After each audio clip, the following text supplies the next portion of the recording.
Welcome. This is Missions in the Age of COVID-19. I want to update you on the rest of the world while we're having our own battles right here in Schuylkill County. Now, there's a lot of ministries that we work with in Schuylkill County. First one is Jewel, which is the CareNet Women's Center, and they are actually able to work online with their clients, with which they're really excited about. So they're counseling them and they're doing classes with them. Servants to All is a homeless shelter in Schuylkill County. Unfortunately, they have to be closed because of the actual spread of the virus. And then CEF, well, they had to stop their Good News Clubs early because of schools being closed. You can pray with them that they can have Good News Day Camp, because that's something they're planning for the summer. So we're hoping kids can come to that. Just a reminder, Schuylkill County has had 90 cases reported so far.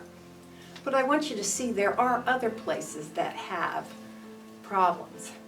Now, Keith and Sarah Evans work in Lebanon County, and they have 106 cases there. They serve on campuses, including Lebanon Valley College, and so all of their students are home, so they're trying to figure out how to use their time wisely.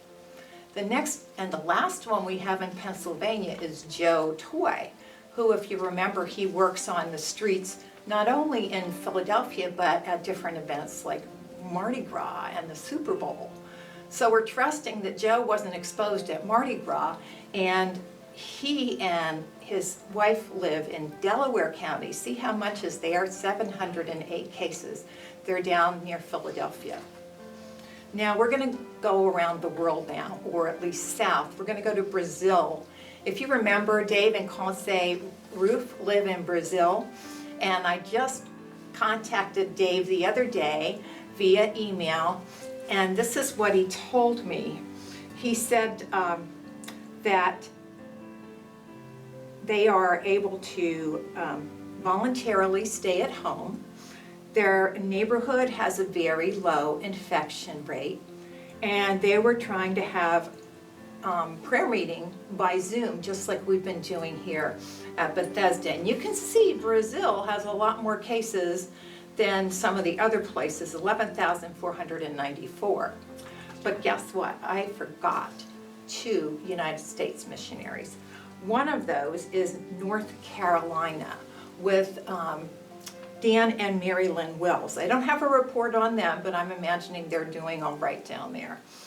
And the other one is someone we all know and love, is Bob and Bettina Schaefer.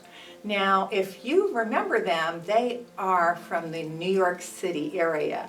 So Bob also is working as a pastor in St. Clair, so you can imagine they've been hanging out in St. Clair for the duration.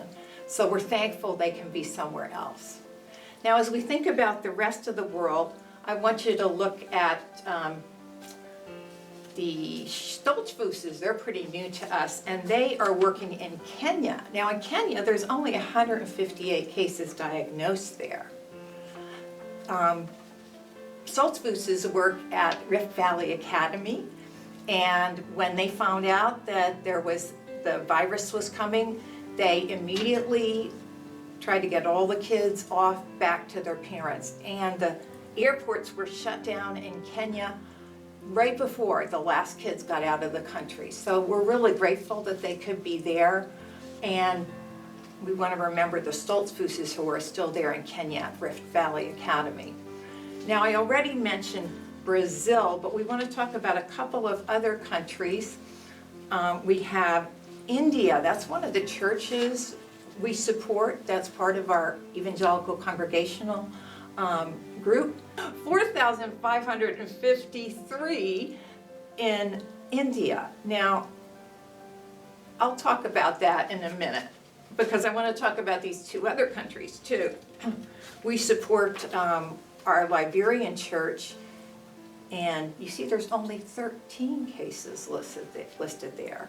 And we also support our Nepalese church, only 9 cases listed there. So I want you to pray for those countries, India, Liberia, Nepal, because the kind of culture they live in, much more interactive than ours. Villages much more together than ours. And so the virus could spread easily. So think of all these people, even as you're stuck at home, being so frustrated with being caught inside.